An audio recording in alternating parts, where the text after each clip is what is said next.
నిన్న మధ్యాహ్నం తర్వాత భారత రాష్ట్ర సమితి నుంచి ఒక ప్రకటన మీ అందరి ద్వారా నేను మీడియాలో చూడడం జరిగింది. మరి బీఆర్ఎస్ నుండి వచ్చినటువంటి ఈ ప్రకటనలో పార్టీ ఎమ్మెల్సీ శ్రీమతి కె కవిత ఇటీవలి కాలంలో ప్రవర్తిస్తున్న తీరుతెన్నులు, కొనసాగిస్తున్న పార్టీ వ్యతిరేక కార్యకలాపాలు బీఆర్ఎస్ పార్టీకి నష్టం కలిగించే రీతిలో ఉన్నందున పార్టీ అధిష్టానం ఈ విషయాన్ని తీవ్రంగా పరిగణిస్తున్నది. పార్టీ అధ్యక్షులు శ్రీ కె చంద్రశేఖరరావు గారు శ్రీమతి కె కవితను తక్షణం పార్టీ నుండి సస్పెండ్ చేస్తూ నిర్ణయం తీసుకున్నారని చెప్పి మరి నాకు ఒక ప్రకటన నిన్న టీవీల ద్వారా అందుకోవడం జరిగింది. మరి నేను పార్టీ నుండి వచ్చినటువంటి ఈ లేఖలో ప్రత్యేకంగా 2 అంశాల మీద మాట్లాడదలుచుకున్నాను. నేను అక్రమ కేసులు పెట్టి నా మీద తిహార్ జైల్లో 5.5 నెలల పాటు ఉండి బయటికి వచ్చిన తర్వాత నవంబర్ 23వ తారీఖు 2024 నుండి నేను ప్రజాక్షేత్రంలోకి వచ్చి అనేక కార్యక్రమాలు చేయడం జరిగింది. మరి నేను చేసినటువంటి పనులలో మొట్టమొదటిది ఒక బిడ్డ హాస్టల్లో చనిపోతే ఆమెను విజిట్ చేసి, అట్లానే గురుకులాల్లో జరుగుతున్నటువంటి అన్యాయాల మీద మొట్టమొదటి కార్యక్రమం తీసుకొని నేను మాట్లాడినా. ఆ తర్వాత బీసీలకు జరుగుతున్నటువంటి అన్యాయం, కాంగ్రెస్ పార్టీ మేనిఫెస్టోలో ఇచ్చినటువంటి 42% హామీ కోసము పెద్ద ఎత్తున నేను పనిచేయడం జరిగింది.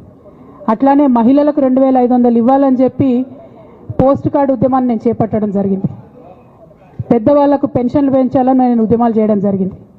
తెలంగాణ తల్లి స్వరూపాన్ని మారిస్తే అట్లెట్లా మారుస్తారని రౌండ్ టేబుల్ సమావేశం పెట్టినాం.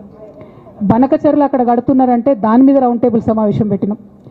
ఓవరాల్గా తెలంగాణ ప్రాజెక్టులు, అందుబాటులో ఉన్నటువంటి నీళ్లు, వీటన్నిటి మీద కూడా రౌండ్ టేబుల్ పెట్టినాం. భద్రాచలం దగ్గర 5 గ్రామాలు ముంపు సమస్య ఉంది, ఎవరు పట్టించుకుంటలేరంటే వాళ్ళని పిలిపించుకొని రౌండ్ టేబుల్ సమావేశం పెట్టి ప్రభుత్వం మీద ఒత్తిడి తీసుకొచ్చే కార్యక్రమం చేసినాం. ముఖ్యమంత్రి గారి సొంత జిల్లా మహబూబ్ నగర్లో భూ నిర్వాసితులకు అన్యాయం జరుగుతుందంటే నారాయణపేట నియోజకవర్గం వెళ్ళి వాళ్లకు మద్దతుగా మేము నిలబడి రావడం జరిగింది. అట్లానే 47 నియోజకవర్గాలలో బీఆర్ఎస్ కండువా బాజాప్తా కప్పుకొని, గులాబీ కండువా బాజాప్తా కప్పుకొని ఎక్కడికి పోతే అక్కడ రావుల చంద్రశేఖర్ రెడ్డి గారిని రిక్వెస్ట్ చేసి భవన్ నుంచి అక్కడ ఉండేటటువంటి బీఆర్ఎస్ నాయకులకు అఫీషియల్ కమ్యూనికేషన్ చేపించి ప్రతి ఒక్క బీఆర్ఎస్ నాయకులకు, కార్యకర్తలకు మాట్లాడి ఆయా పర్యటనలకు వెళ్ళినప్పుడు అందరినీ కలుపుకొని బాజాప్తా గులాబీ కండువా వేసుకొని 47 నియోజకవర్గాలు నవంబర్ 23, 2024 నుండి ఈ రోజు వరకు నేను పర్యటన చేసి అనేక ప్రజా సమస్యల మీద మాట్లాడడం జరిగింది. మరి ఇవన్నీ పార్టీ వ్యతిరేక కార్యకలాపాలు అన్నది నాకు అర్థం కాలేదు. ఎట్లా వ్యతిరేక కార్యకలాపాలు అవుతాయన్నది కూడా ఒక్కసారి పార్టీ పెద్దలు పునరాలోచించుకోవాలని చెప్పి నేను రిక్వెస్ట్ చేస్తూ ఉన్నాను.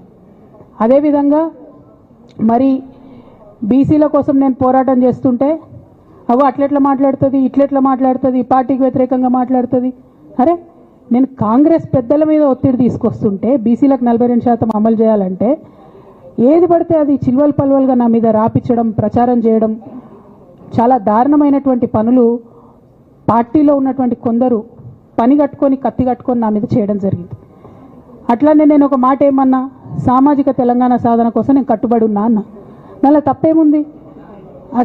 అసలు నాకు జన్మనిచ్చినటువంటి నా తండ్రి, ఈ ప్రాణాన్ని భిక్షగా ఇచ్చినటువంటి నా తండ్రి, ఆయన చిటికెన వేలు పట్టుకొని నేను ఓనమాలు నేర్చుకున్న ఉద్యమాలు ఎట్లా చేయాలని, ఆయన చిటికెల వేలు పట్టుకొని ప్రజలంటే ఏంది, ప్రజా సమస్యలు అంటే ఏంది, ఎందుకోసం దాని మీద గలమెత్తాలని చెప్పి నేను